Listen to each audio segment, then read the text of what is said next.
ला चालू राहणार आहे. आत्ताच त्यांनी सांगितलं. आत्ताच मी नंदुरबारला त्यांच्या कारखान्याची मोळी टाकून आले. तोही सहकारी कारखाना होता आणि त्यालाही त्यांनी ताब्यात घेतलेले. तिथली आर्थिक व्यवस्था पूर्ण कोलमडली होती आणि त्यामुळे तिथेही मी जाऊन आले.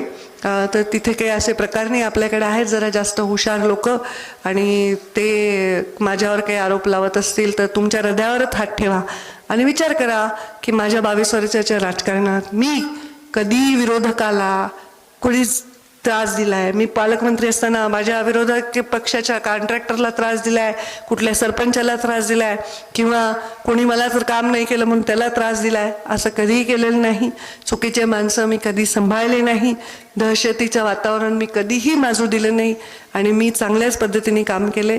माझी मजबुरी होती, बँकेची जप्ती होती, मला कारखाना वाचवता आला नाही. पण मला आज आनंद आहे की तो कारखाना वाचवण्यापेक्षाही पुढे काहीतरी होईल.